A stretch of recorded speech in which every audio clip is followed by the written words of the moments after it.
Hi, good morning. Thank you for joining the talks today. Today I would be covering a small topic because today is a student speaks as well as it is like I try to cover a very small topic on maybe nutrition or maybe some exercise. So quickly we'll try to cover what should be your nutrition before the workout. Now the nutrition before the workout is entirely depending upon what exercise you are going to get involved on that particular day.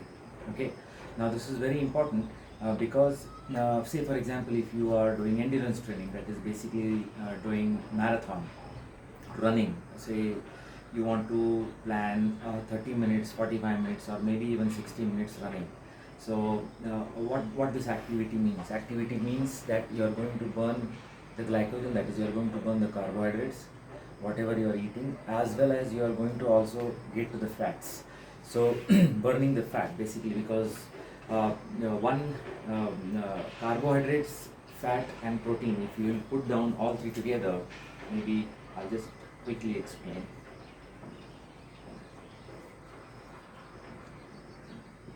So this will give you just 4 calories, protein will give you 4 calories, but 9 will give you 9 calories, fat will give you 9 calories.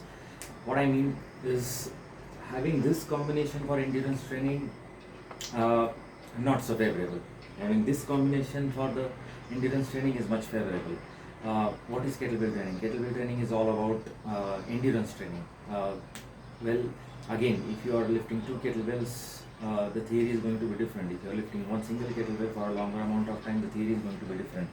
So, say assume you are lifting 2 kettlebells. Men, I'll talk specifically about men, then we'll come to women. If you're lifting 2 kettlebells, say for example, if you're lifting 220s, 216s, maybe 224s, then definitely the intake of fat can be restricted, the intake of carbohydrates can be up.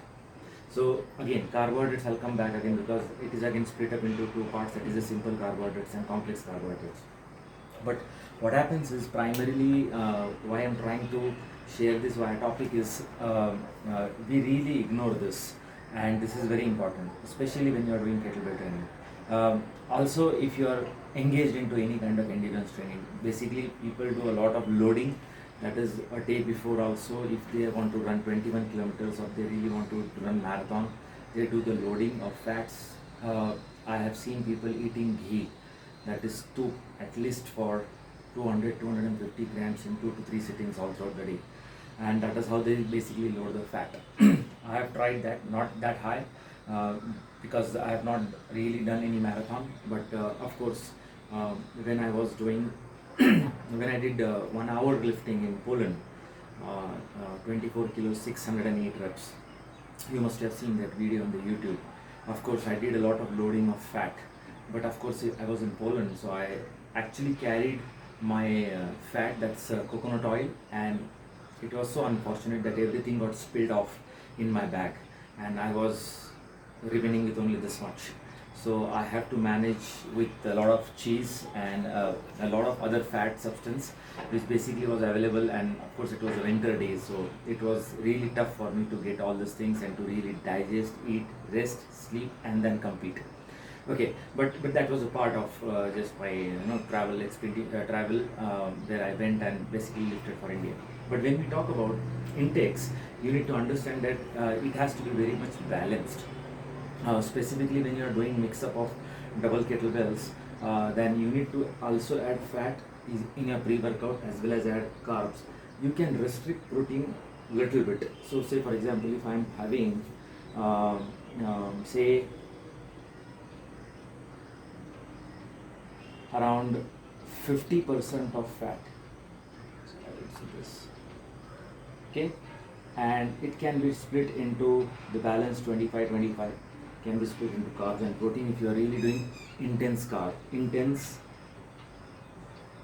cardio. If you are doing strength training or lifting 2 kettlebells, then definitely this ratio can change.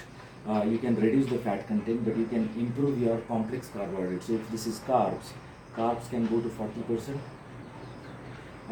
Of course, carbs again, simple and complex. So I would say complex carbs is the best deal. Simple carbs, please try to avoid. Simple carbs can be taken post workout. Now, what are simple carbs? Fruits, uh, high glycemic. You can take this post workout, because uh, if you want to take, again, it is not necessary to take fruits, but because after post workout, insulin, that's the dominant hormone which basically gets uh, uh, uh, that insulin hormone basically gets produced in your body, of course, and that is responsible to shuttle the muscles, shuttle the nutrients to the muscle cell. So if you use simple carbs, that is, if you use fruits, if you want to use simple carbs, then if you have a protein with this, then the combination of the protein and the fruits can be useful post workout. But I really don't take, neither I recommend fruits, but definitely you can add on if you really want to add on the carbohydrates. It's a simple carbs. Complex carbs, sweet potato, brown rice, these can be the options. You want to have, maybe if you want to add 25% of protein, so you want to add protein plus milk, because milk will slow down the absorption of the protein. Or there is another option to use a protein which is mentioned as casein. So casein is usually a night protein, because it really takes a lot of time to get absorbed into your body. But casein can be used. It's a protein, but it is purely made from the milk, and it is a slow absorbing protein. So that can be a good option actually. I personally have not tried, but I think if you really want to ask me what are the options, these are the options as a pre-workout meal. Complex carbs. Fat, I would say straight away pick up coconut oil. So coconut oil and olive oil. Olive oil is actually preferred, honestly speaking. Coconut oil is also a good option, but if you have coconut oil, which is the refined coconut oil, it's a good coconut oil. The most important part is the coconut oil should not solidify in winter. It usually gets solidified. Now, these MCTs, that is medium chain triglycerides MCT oil, really doesn't solidify in your in winter, and those are really high quality coconut oil. I can guide you definitely into mix very good coconut oil that can be added into your meal, that is into your protein shake, or maybe you can just take a spoon and just drink. You can also gargle in your mouth, and it's really good for your teeth. Also, it's really nice. So the coconut oil is a good option. That's basically your fat. Protein, I have mentioned that you can have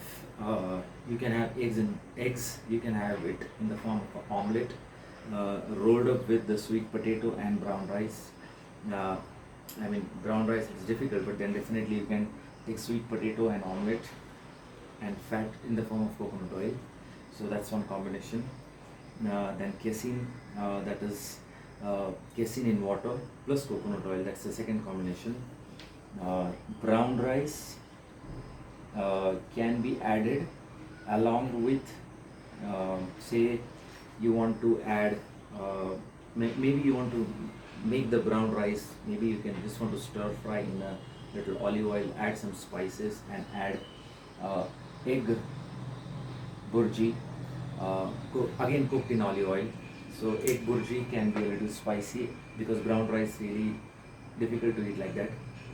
And you can have 1 spoon or maybe 2 spoon or maybe 1 bowl of curd with it. It's added with probiotic.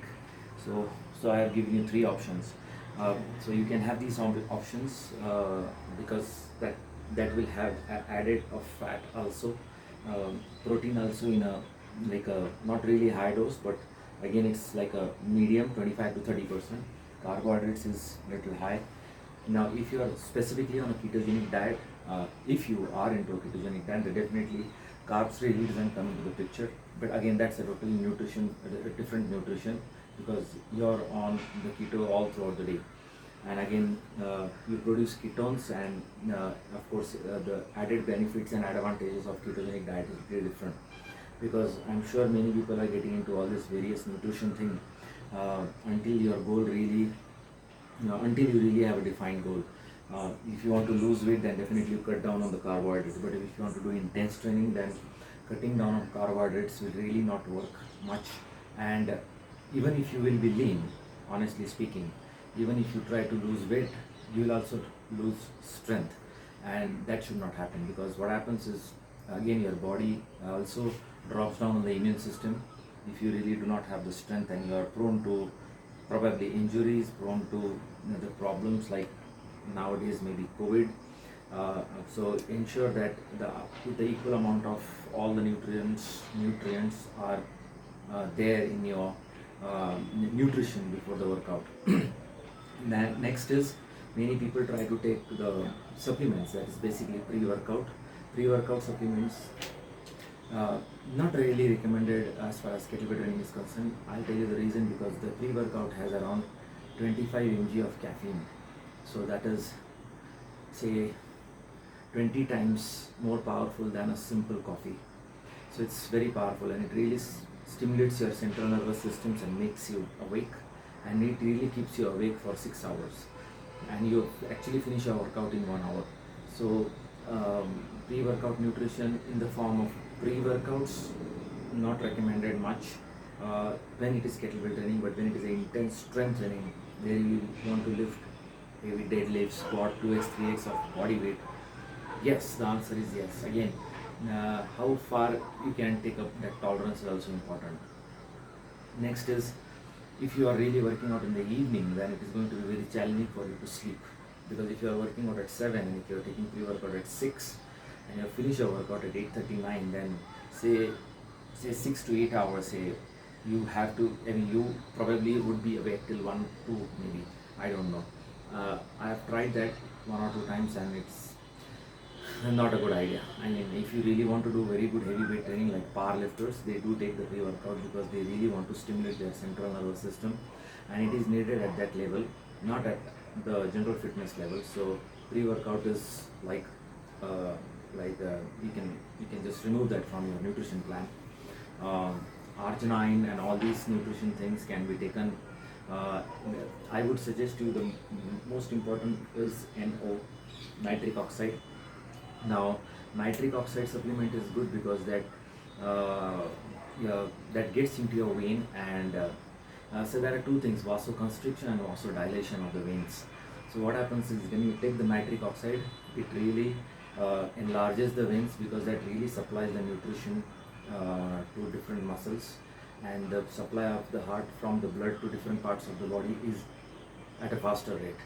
And when it is at a faster rate, your recovery is faster, and when your recovery is faster, then definitely your workouts pacing and workout is faster, because your body really doesn't produce the lactic, that's the metabolites. So it's against a really, many times a complex science. But to be very honest, I can just send you a very good link for nitric oxide. I mean, NO is a good, NO Explode is one of the is available, but again, those are specifically for the bodybuilder. Then based on your training, the scoop size decreases. But there are few others, so we really do not have to get into the complex nutrition of this. But specifically, if you are inclined towards taking a pre-workout, and if you are listening to this seminar, webinar, you can get in touch with me so that I can recommend you the correct NO. If you are lazy, and if you are working out all throughout the day, and in the evening you feel like, oh my god, this is workout time and I'm really feeling very low, then probably these supplements are for you. But if you are charged up and you know that you really want to complete your set, and you've been thinking about it, maybe then you really do not require these kind of supplements, because many people are not really charged up to do workouts, and these people take the supplements, and to be very honest, it's an investment of money, and after certain days it really gives you only a placebo effect, and it really doesn't help you significant. This personally I feel, based on my experience. So your body has to get used to all the natural stuff, that's the natural food, and basic coffee is also fine, but the coffee has to be filtered, Do not take instant coffee, not good. Try to take a South Indian good filter coffee if you really want to, and try to take black also without sugar. Sugar is 100% no if you really want to take it before. Post, still no, because again sugar is simple carb. So I would say that just try to be without sugar. You can use stevia instead. It's a good option, but not even sugar free. Stevia is also from the same family, but I think it is made from the plant, so it is maybe little advantages as compared to your general sugar-free supplements. So I've given you three options for the pre-workout. Time is very crucial. I would say 1.5 hour has to be a good time before the workout. You have to have this meal. Maybe two if your digestive system is stronger. Two, no problem. Then you can have a coffee before the workout. One, it's still fine, but then again you will feel like a bloated. But 1.5 hours is considerably paced good time. So for example, if you're working out at 6 in the morning, then you need to have not all these meals, but you need to have at least shakes in milk at 5 a.m. so that it takes little time to settle, and then you are ready for a workout at 6. If you're working out in the evening, then you can have food as an option, and post-workout protein as an option. I'll cover one more lecture that would be specifically for meals for post-workout. Meals, supplements is there, but meals is very important because your body is into a catabolic state, and having a rich, correct food is also important for you to get into an anabolic state. So that's it for the pre-workout. Definitely we can have Q&As, and if you have any questions, or specifically if you think that you are not able to resonate with anything what I have just shared, you can definitely leave the comment if I post this video on the socials. So thank you very much for your time. Thank you.